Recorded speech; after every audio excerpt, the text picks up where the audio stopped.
Episode 38. The Wait.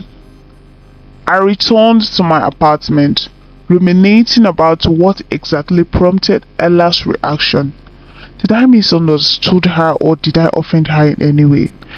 We don't always have everything the way we please or want it. I don't want to, so please don't force me. Her words keep echoing, and while I tried to relate these words to the reason behind her outburst, I couldn't find any. I resolved to the possibility that she had mood swings, possibly tired. I wanted to send the audio copy of our song earlier, but her reaction prompted me to act. I picked up my phone, scrolled, opened my music app and scrolled down to the song earlier sent to me by my producer. I pressed the share button and then referred it to Ella's WhatsApp contact. I quickly forwarded a text asking her to pray over the song before making it public the next day. I found myself attaching a love emoji to the text. I needed her to know I care and that she could confide in me if bothered. But instead of texting all that, I reasoned that the love emoji might possibly work wonders. I retired to bed, somewhere hoping Ella would call, but she is a stubborn one. She didn't. The next day, I woke up to the sound of my alarm. I prayed, ran a bath and ordered breakfast. I was hoping to spend the day indoors as I wasn't sure if Ella would love to see me despite the outburst yesterday. After breakfast, I picked up my phone, tempted to call her but held back. I actually don't know what to tell her. Possibly I should apologize, but for what exactly? That I was ruminating when her call came in. Yes, I was ecstatic and my heart gladdened. Hearing her voice was all it took, and her apology wiped my doubts.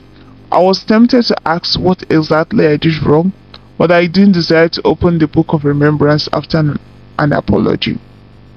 She asked if she could sing by me. Of course, yes, I'll be honored, I said. I can't emphasize my gratefulness enough on this day, the 3rd of January. God has continued to prove himself faithful, and we experience him yet anew. To crown my sacrifice, Ella gave me a tour of her hometown. Such a beautiful land, and yes, even in the next life, I will appeal to God to let me marry a wife from one of them. She was the best tour guide, and while I followed behind her, I was mesmerized by her charisma. She made the tour interesting, and I didn't fail to notice how knowledgeable she is about her people's history. Her confidence and fluency were admirable. She is smart, too smart for her age if I may add. When she took me to the mountain she prayed on, I pleaded with her for a moment alone.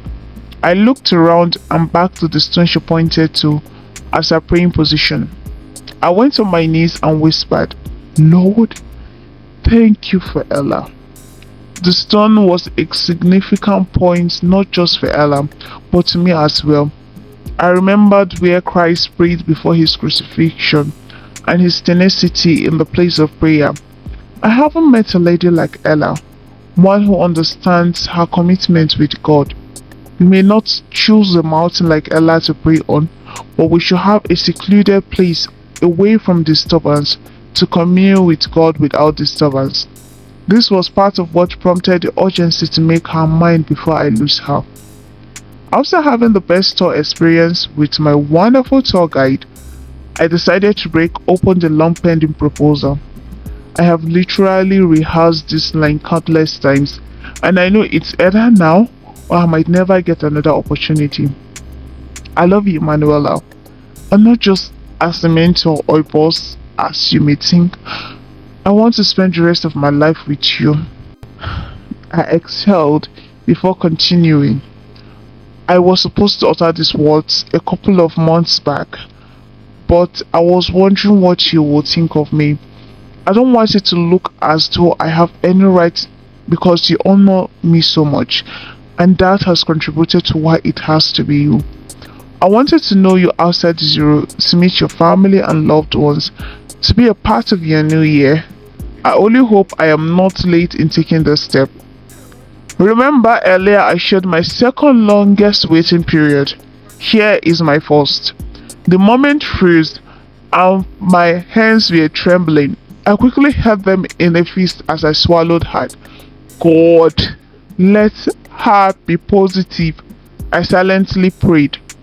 I have never felt this nervous before, and her silence was deafening and making me more dense than I already was.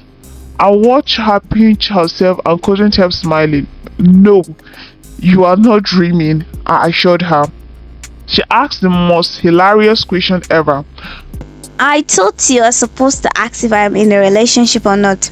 She finally spoke. Well, you see, you still aren't wearing a ring yet, which makes you very, very available in this market. I replied, praying I was right. And when she affirmed I was right, I felt a little eased within me. I knew there was hope. We returned back to Lagos and I was hoping Ella would mention my proposal in our conversation, but she said nothing and I didn't bring it up. I became restless the next day. We have had constant conversation ever since my proposal, and Ella didn't say anything about my proposal.